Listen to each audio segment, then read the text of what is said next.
હું અહીંયા અત્યારે જોક્સ કહું છું, મારો ટીવી પેપરમાં ફોટો ના આવે, હકાબા ગઢવી અદ્ભુત કલાકાર છે, સારા સાહિત્યકાર છે ને આવું સનસનીમાં કે આજ તકમાં ન આવે, પણ અત્યારે હું જીમ ફાવીમાં ગાડી બોલવા માંડું અને તમે બધા મને મનો મારવા લોહી લુહાણ કરી નાખો તો એ પછી ખબરમાં આવે. કેવી રીતે આવે સનસનીમાં? સનસની જુઓ આ કાળો કાળો ચહેરો જુઓ, આ સે સાહિત્યકારના ભેષમાં સેતા જે હમણાં જ કરતો હતો મહાભારત અને ગીતાની વાતો ને અચાનક મની ગયો બોલવા ગાળો ને પબ્લિકે ચખાડ્યો મેથી પા, કારણ કે એનો જ હતો વાંક. એ તો સાલો મરી ગયો, એ તો સાલો મરી ગયો, પણ સાથે મરી ગયા બે નિર્દોષ કલાકાર જેનો વારો પણ નહોતો આવ્યો, ગાવાનો આવી ગયો વારો મરવાનો. જો બેન્જાવાળો ભાગી રહ્યો છે જુઓ, જો તબલાવાળાએ મુઠ્ઠી વાળી દીધી જુઓ, જો મંજરાવાળો ઉઘાડા પગે ચડી ગયો ખટારામાં જુઓ, સન સની બોલો હની બની જાય સીતારામ. અને જે સમાજ મારો વિરોધ કરે છે ને એ સમાજમાં અવતાર લેવો છે મારે. તમે જો એની સમાજની પથરી નો ફેર નાખો તો ગઢવી ભટી જવું. જય સમાજ વિરોધ કરે સીધો અવતાર. અને ધાન ધાન ને પાન પણ હારા ન કરવું મને યાદ રાખજો. બોલો કલાકારને કહ્યું તે જાય હો, દુઃખની વાત છે પણ કરવી પડશે. હા હું ખોટું ના બોલું, બરોબર ને? આનંદ કરાય બાકી જીવનમાં કંઈ છે નહીં. મારા લાખો ચાહકો છે કીર્તદાન. એક ચાહકના ઘરે ગયો, મને જોઈને ગાંડા જેવો થઈ ગયો, હકાભા આવ્યા હકાભા આવ્યા, પાણીનો તાટ લાવ્યો મારા પગ ધોવા. હવે મેં મારા પગ બે દી ધોયા નતો એને ખબર નહોતી. મને કે બાપુ તાસમાં પગ મૂકો. મેં તો કારો કારો મહેશ જેવો પગ મૂકો તાસમાં, એટલો બધો પગ કારો છે. બતાવું જો હે જાઓ, એવો ગઈશો પાણી થઈ ગયું કાતરા નાગના ઝેર જેવું કારું મહેશ. બીજું હારો પીશે તો હમણાં મરી જવાનો, પણ એટલો બધો આશિક નહોતો. પીધું નહીં, ઝાડમાં નાખ્યું પાણી. બોલો હવામાં ઝાડ બળી ગયું. પાણીનું પોઈઝન કરના કેવા પગ છે તો ચાલે છે, આને કહેવાય કૃપા.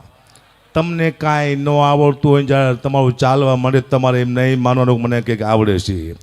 તમને કાંઈ ન આવડતું જ્યારે તમે આગળ વધો તમારે એમ નહીં માનવાનું મને કંઈક આવડે છે. કોઈ શક્તિ છે જે તમને ધક્કો મારે છે, ચાહે મા બાપના આશીર્વાદ હોય, ચાહે પિતૃના આશીર્વાદ હોય, ચાહે તમારા ગુરુના આશીર્વાદ. કોઈક શક્તિ ધક્કો મારે તો જ આગળ આવો. હકાબા 5-10 જોખ લઈને ચડ્યો છે અને હાલે છે તો કોઈક શક્તિ હકાબાની પાસે પરફેક્ટ કામ કરે છે. ન કે હું જે બોલું છું ને મને તો પબ્લિક મારી મારી ધોઈ નાખે. પણ સાહેબ તમારો સમય સારો હોય ને, આ સનસન કહું ને સમય સારો હોય ને તો ખરાબ બોલો તો લોકો મજાક સમજે, અને સાહેબ તમારો સમય ખરાબ આવે ને મજાક કરો ને તો લોકો ખરાબ સમજે. આ સમય એવો છે. સમયની મેં ધારા કીર્તિદાન જોયું છે. હું તમને એક દાખલો આપું. સમય કોને કહેવાય? 26 વર્ષ પહેલાં કીર્તિભાઈ એક ડેરી હતી. અમે બે માણસ અહીંયા સાસ લેવા ગયા, 2 રૂપિયાની સાસ લેવા માટે. ખાલી 2 રૂપિયાની સાસ આપો ને બાકીમાં હું કાલે પૈસા આપી દઈશ. ના પડી નહીં, બાકી નહીં મળે. સાસની ના પડી 2 રૂપિયાની ડેરીમાં, બાકી નહીં મળે. મેં તો ભાઈ કાલે આપી દઈશ. ના પાડી 2 રૂપિયાની સાસની. વિચારો જુઓ તમે દાખલો જોવો, 2 રૂપિયાની સાસની ના પાડી. 26 વર્ષ થયા. એ જ મકાન જૂનું છે મારું, ભાડું લેવા માટે અમે 2 માણસ ગયા. એ જ ડેરી આવી. મેં તું 200 રૂપિયાનું દૂધ આપો ને. અરે બાપુ કે શું લેવા શરમ આવો છો? મેં તો હરામ ખોર, તને 25 વર્ષ પહેલાં શરમ ન આવી, તને આજે જ શરમ આવી? સમય પલટી માર એટલે વાર્તા પૂરી. કોઈ હકું થતું નથી સાહેબ. સમય ભાઈ છે, સમય માં છે, સમય બાપ છે, સમય મિત્ર છે. સમય પલટી મારે એટલે હગો બાપે ઉભો ન રહેતો. જય સીતારામ. આ મારો દીકરો ના મારા બાપાના મારા કાકા, કોઈ કાકા છે ને બધા મારા દીકરા પાકા છે આ દુનિયામાં. હગા કાકા એ બૂચમાં દાખલા છે આ દુનિયામાં. શું વાત કરો? હા મને ખબર છે. જાઓ જે મોગલમાં વધાવો સનસની ભાઈ, સનસની.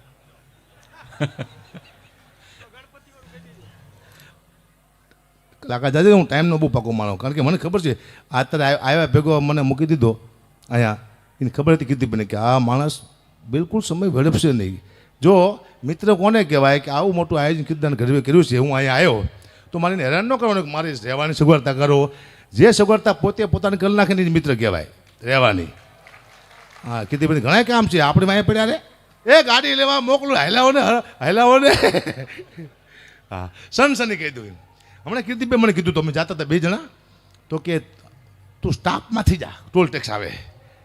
તમે હું સ્ટાફ થઈ જાઉં. સ્ટાફ થયો ને તો મને કે પગ ઢેંકી દે, કારણ કે તારા પગ કારા હે કે. બીજું સ્ટાફના પગ કારા ન હોય? શું વાત કરો? મારા પગ કીર્તિભાઈ ઢંગાયા હતા. તારે પગ બધાના કારા જોઈએ દુનિયામાં. આ દુનિયામાં ઘણું બધું કારું છે, તમને ખબર ન હોય કહી દઉં. હા તમે સારું કામ કરશો ને તમારો ટીવી પેપરમાં ફોટો નહીં આવે. 1 લાખ રૂપિયા તમે દાન કરજો, 1 લાખ રૂપિયાનું ટીવી પેપરમાં તમારો ફોટો નહીં આવે. પણ તમે કોઈકને છરી મારીને લાખ રૂપિયા લઈ લેજો તો જ તમારો ટીવી પેપરમાં આવશે. શું કરવા? તમે ખરાબ કામ કર્યું. સારા કામની આ દુનિયામાં વેલ્યુ છે જ નહીં. હું અહીંયા અત્યારે જોક્સ કહું છું, મારો ટીવી પેપરમાં ફોટો ના આવે, હકાબા ગઢવી અદ્ભુત કલાકાર છે, સારા સાહિત્યકાર છે ને આવું સનસનીમાં કે આજ તકમાં ન આવે. પણ અત્યારે હું જીમ ફાવીમાં ક્યારે બોલવા માંડું અને તમે બધા મને મનો મારવા લોહી લુહાણ કરી નાખો તો એ પછી ખબરમાં આવે. કેવી રીતે આવે સનસનીમાં? સનસની જુઓ આ કાળો કાળો ચહેરો જુઓ, આ સે સાહિત્યકારના ભેષમાં સેતા જે હમણાં જ કરતો હતો મહાભારત અને ગીતાની વાતો ને અચાનક મની ગયો બોલવા ગાળો ને પબ્લિકે ચખાડ્યો મેથી પા. કારણ કે એનો જ હતો વાંક. એ તો સાલો મરી ગયો, એ તો સાલો મરી ગયો, પણ સાથે મરી ગયા 2 નિર્દોષ કલાકાર જેનો વારો પણ નહોતો આવ્યો, ગાવાનો આવી ગયો વારો મરવાનો. જો બેન્જાવાળો ભાગી રહ્યો છે જુઓ, જો તબલાવાળાએ મુઠ્ઠી વાળી દીધી જુઓ, જો મંજરાવાળો ઉઘાડા પગે ચડી ગયો ખટારામાં જુઓ, સન સની બોલો હની બની જાય સીતારામ. આટલી વાર લાગે કંઈ મહત્વનું છે ને દુનિયામાં. મને આજ ખબર પડી કે હું સેલિબ્રિટી છું. હમણાં 1 કિલોમીટર હાલીને આવ્યો ને તારે કે આપણે સેલિબ્રિટી થઈ ગયા છીએ.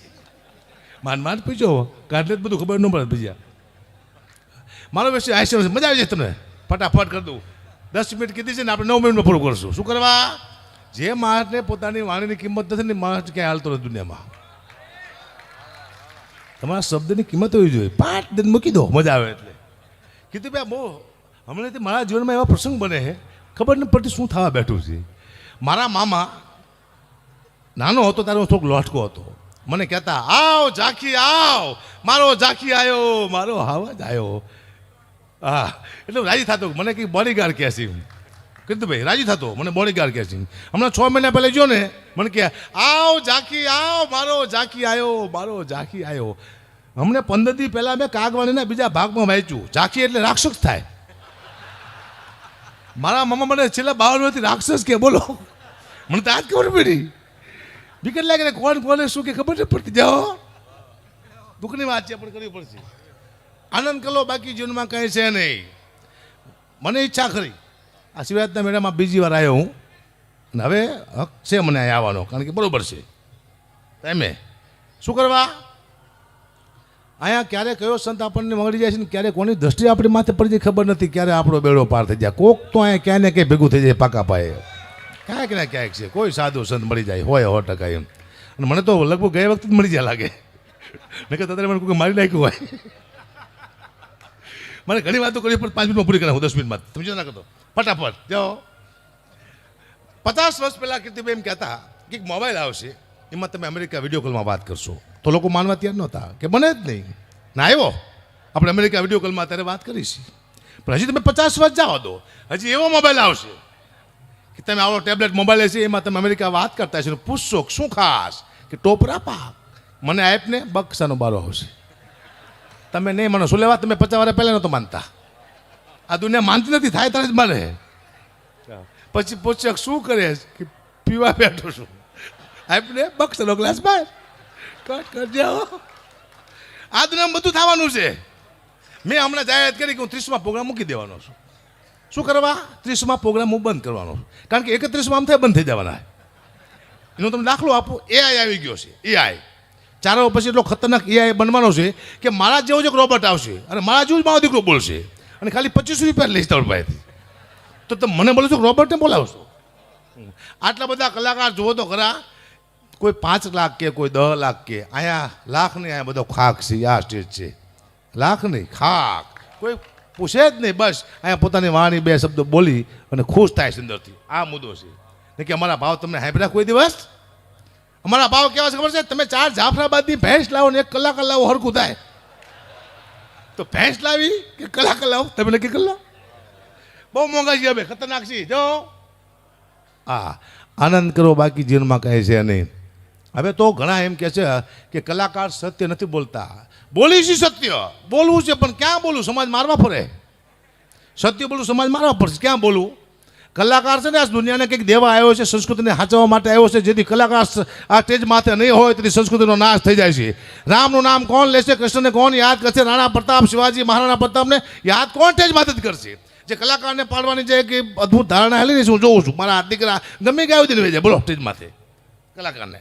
મને તો મગજમાં ઉતરતા ત્યાં લોકો કે આ શું કહેવા માંગે છે. કંઈક થાય બોમ્બ ફૂટ્યો કેમ કલાકાર બોલતા નથી, અમારે બોલવાનું. બે સમાજ બાજા કેમ કલાકાર બોલતા નથી, અમારે કોને દુશ્મની કરી, બેમાંથી એકને દુશ્મની કરવી પડે ને. અદાણીએ જમીન લઈ લીધી કેમ કલાકાર નથી બોલતા, શું અમે દસ્તાવેજ કરી રહ્યા, શું હાલી નીકળ્યા છો? આ તો કે તમારી વાત થઈ. કલાકારોનું કોઈ ગવર્મેન્ટ કૂતરો છે હારો, તમે કોઈ ભણવા માંડે, શું વાત કરો છો? કલાકાર તો સંસ્કૃતિને સાચવવા માટે આવ્યો છે. હું તો કહું છું કલાકારને માથુકૂટ કરાય જ નહીં. કલાકાર સ્વતંત્ર છે, એની વાણી સ્વતંત્ર છે. અમે આખી દુનિયાનું સારું બોલીએ કે સાહેબ કલાકાર કોઈથી કોઈનું ખરાબ ન બોલે કે, અને અમને એ લોકોને ખરાબ બોલાવો છે કે આનું ખરાબ બોલો, શું લાવ બોલી. અમે કોઈનું ખરાબ બોલવા આવ્યા જ નથી, અમે સારું જ બોલશું જાઓ.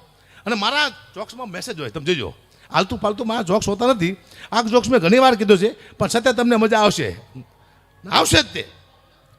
મને એક ફોન આવ્યો કીર્તિભાઈ કે એક પ્રોગ્રામ કરવાનો છે, કેટલા રૂપિયા લઈશું? મેં તો 2.5 લાખ રૂપિયા. કે કૂતરાના રોટલાનો પ્રોગ્રામ છે. મેં તો હું સમજો નહીં કે સ્ટેજ માથે જે પૈસા ભેગા થાય છે એના રોટલા કરીને આપણે કૂતરાને નાખવાના છે. તો મેં તો 2.5 લાખ રૂપિયા આપજો. મને કે અગુપા તમને કૂતરામાં ખબર નથી પડતી શું કે? તો કાં કૂતરાના રોટલાનો પ્રોગ્રામ છે, શું 2.5 લાખ રૂપિયા કે? કાંઈ બોલતા નહીં, તમને 51,000 રૂપિયા આપશો ગુપા, આટલું કૂતરાનું માન નાખો કે. કાંઈ વાંધો નહીં, મેં માન રાખ્યું કૂતરાનું. હું જો પ્રોગ્રામ કરવા સ્ટેજ માથે બેઠો તો મારી સામે 2 કારિયા કૂતરા બેઠેલા. તો એક કારિયા કૂતરાએ બીજા કારિયા કૂતરાને પૂછ્યું કે આ કાર્ય કોણ છે? હા, તે બીજો કાર્ય કીધું કે આપણા વચ્ચે ભાગ પડવા માટે આવ્યો એ આ ચાલો આપણે 50,000 લઈ જવા આવ્યો એ. પછી મને 50,000 રૂપિયા આપ્યા તે. હું ઘઉં ખાંડ તેલ ચોખા ગોળ આવું લઈને મેં ઘરે આપ્યું. પણ 15 દિવસ સુધી હું મારા પરિવારને બાજ્યો બહુ. એટલે મારું પરિવાર મને કે તમારો સ્વભાવ જેમ કૂતરા જેવો થઈ ગયો છે. મેં તો કૂતરાનું ખાઈ ગયું એટલે કહેવાનો મુદ્દો બધાનું નહીં ખાઈ જાવ સાહેબ, તમારો સ્વભાવ બદલી જાય છે. ખાવાનું એનું જ ખાવાનું, શું વાત કરો છો? ખતરનાક દુનિયા છે અત્યારે, મને ખબર પડી જાય છે. હમણાં આ કીર્તનનું પરિવાર કેવું બેઠું છે, મારું પરિવાર ઘરે બેઠું બોલો. મને ખાલી ફોન જ કરે છે, ક્યાં પહોંચ્યા? ક્યાંય નથી પહોંચ્યા, પહોંચ્યું પાસે નહીં આવી. કોઈ દી બાપને કહું, છોકરાને કહું, બાપને ક્યાં તને ક્યાં પહોંચ્યા? એ ન પહોંચેમાં તમારો ફાયદો છે. જો પહોંચી જો તમારા બાપ પાછો નહીં આવે. બોલો, હું તીસભાઈ કેમ પ્રોગ્રામ બંધ કરું છું? મારી અપેક્ષા કીર્તન જાજી નથી, કારણ કે મને ખબર છે કે હું 500 કરોડ ભેગા કરીને મરી જવું છે, તો મારે શું લાવ કરવા પડશે? હું ગયા જન્મમાં મારા બેડા છોકરા હતા, ગયા જન્મમાં ઘણું બધું મૂકીને આવ્યો હોઈશું. મને ખબર છે કોને કોને મેં બૂચ માર્યા, મને ખબર છે? ખબર જ નથી. તો હવે આના પછી મને ખબર હતી મારી પાસે શું છે ને કોને કેટલું આપવાનું છે. ખોટી વાત છે. મારે ઘણી બધી વાતો કરી છે, પણ આપ સૌએ સાંભળ્યો એ બદલ આભાર. ક્યાંય ભૂલ ચૂક હોય તો ક્ષમા. જય માતાજી, જય મંગળ, ધન્યવાદ.